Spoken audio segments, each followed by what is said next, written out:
Baik, ya kita perkuliahan pertemuan yang keempat ya, 4, 5, 6. Baik ya, topik kita tentang analisis ekonomi makro dan kalau masih ada kesempatan kita akan bahas mengenai bagaimana juga memformulasikan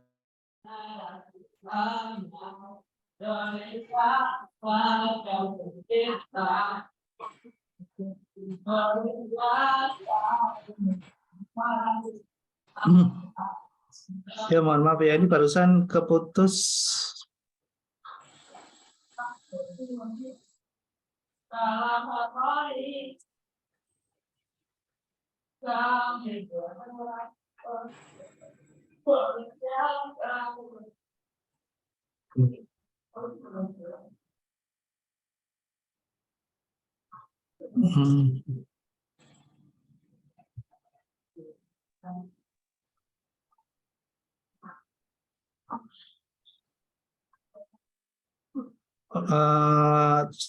Cek apakah kelihatan ini slide saya?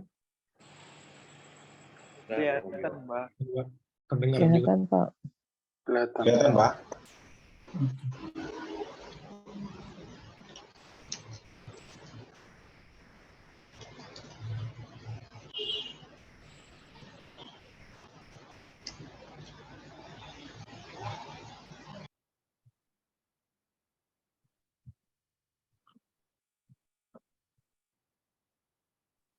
Kelihatan, Pak. Kelihatan ya, oke. Oke, makasih. Banyak hal kendala teknis nih. Baik ya, ini analisis makro. Kita akan mencoba untuk mengetahui bagaimana kita ingin mengetahui suatu kondisi ekonomi di suatu wilayah negara atau daerah tertentu, gitu ya, dari beberapa indikator yang kita bisa tangkap, bisa kita lihat, bisa kita dapatkan ya datanya. Lalu kemudian kita ingin mengolah ya data tersebut untuk memprediksi dan mengevaluasi gitu ya kondisi makro di suatu negara ya, di suatu negara atau suatu wilayah tertentu gitu. Nah, gimana cara menganalisanya? Ya, gimana cara menganalisanya? Nah, bagi beberapa pihak terkait, pihak-pihak tertentu gitu ya yang membutuhkan informasi ketika ingin berinvestasi misalnya atau ingin melakukan suatu aktivitas ekonomi di suatu wilayah tertentu atau negara tertentu gitu ya. Dia perlu mengetahui bagaimana kondisi makro di negara atau wilayah tersebut gitu ya, karena tentunya akan berpengaruh terhadap pertumbuhan ya, terhadap pertumbuhan bisnis yang akan terjadi di masa yang akan datang.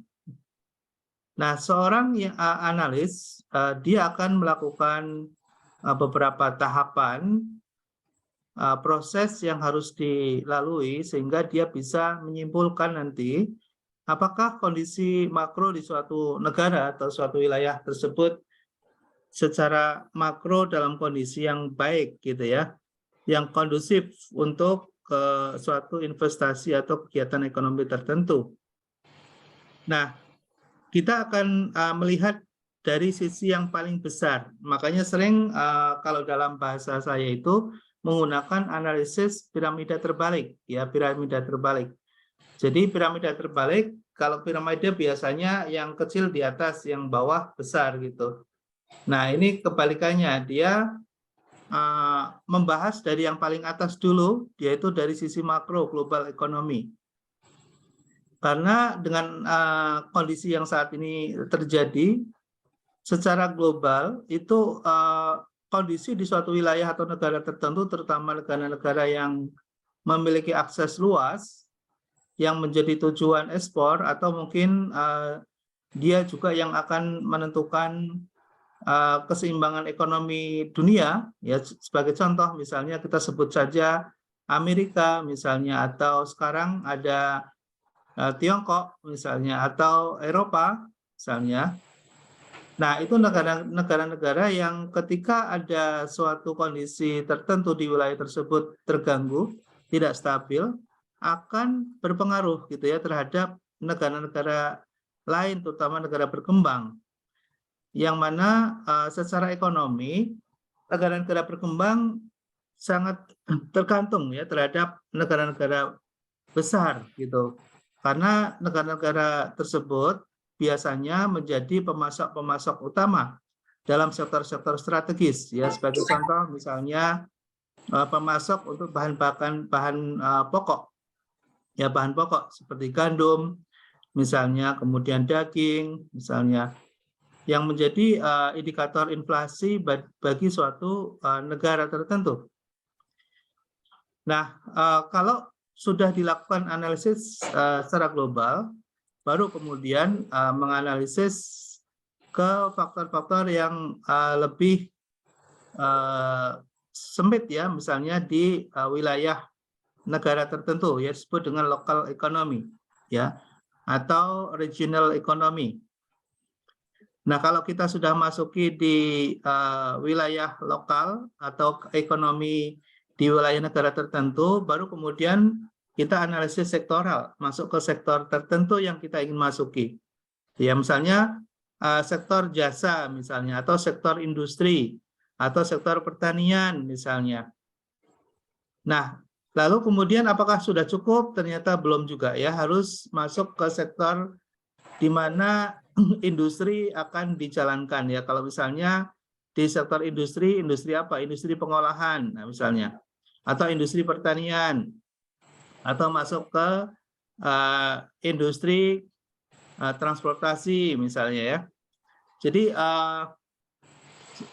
kita akan semakin mengerucut pada akhirnya pada hal yang sangat spesifik, yaitu di bisnis ya, di spesifik bisnis atau di usaha yang akan dijalankan ya, usaha yang akan dijalankan. Misalnya kita memilih di industri manufaktur. Nah, industri manufaktur yang apa? Misalnya manufaktur apa? Otomotif atau mamin misalnya ya, makanan minuman misalnya, atau masuk ke sektor tertentu ya, ke bisnis tertentu. Jadi melakukan analisis dari hal yang global ke hal yang sangat spesifik. Nah, kemudian letak kita sebagai seorang analis itu berada di mana gitu ya. Kita berada di mana, kita tentunya bisa melakukan analisis untuk memberikan masukan-masukan kepada para pelaku ekonomi gitu ya, kepada pemerintah, pelaku ekonomi, ya, para investor, kemudian industri gitu ya. Nah, makanya analisis-analisis yang seringkali dimunculkan oleh beberapa ekonom itu akan membantu memberikan arah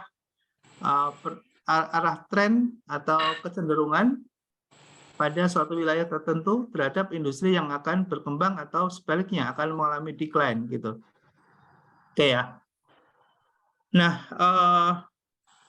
analisis yang kita sedang siapkan ini adalah top down ya, top down. Jadi kita menganalisis variabel-variabel ekonomi makro yang mempengaruhi kinerja seluruh perusahaan. Jadi pada umumnya perusahaan-perusahaan yang beroperasi di suatu wilayah tertentu akan dipengaruhi oleh variabel-variabel ekonomi makronya. Makanya kita kalau sempat concern memperhatikan apa yang dilakukan oleh Bu Sri Mulyani misalnya, ya, beliau selalu memberikan informasi dan kemudian berusaha untuk melakukan stabilisasi ekonomi makro, karena itu akan menjadi salah satu indikator bagi para investor dan para pelaku bisnis untuk memengaruhi dalam proses pengambilan keputusannya. Jadi kalau ada informasi yang kurang bagus, maka tidak kondusif misalnya, maka akan berpengaruh terhadap pengambilan keputusan bisnis ya. Yang tadinya mau investasi bisa jadi tidak investasi misalnya ya. Yang yang tadinya sudah berniat untuk mendirikan pabrik tiba-tiba membatalkan, cancel atau pending misalnya, ya. Jadi itu akan sangat berpengaruh ya kondisi makroekonomi itu. Nah, bagi seorang analis dia akan memiliki tentunya akan memiliki pandangan tersendiri ya dibandingkan mungkin ada pandangan-pandangan dari pihak lain. Makanya di perbankan atau di industri itu selalu ada ekonom, ya selalu ada ekonom. Ada staf ahli atau ada kompartemen tertentu yang sifatnya sangat spesialis gitu, sebagai expert ya, seorang expert gitu yang diangkat oleh perusahaan, baik secara langsung atau tidak langsung. Ya biasanya kalau yang kita tahu itu misalnya di universitas-universitas ternama ya seperti UI, UGM gitu ya, ITB, IPB gitu, biasanya dosen-dosen senior mereka itu juga menjadi expert di dalam industri atau perusahaan untuk memberikan pandangan secara objektif terkait dengan kondisi yang sebenarnya gitu ya.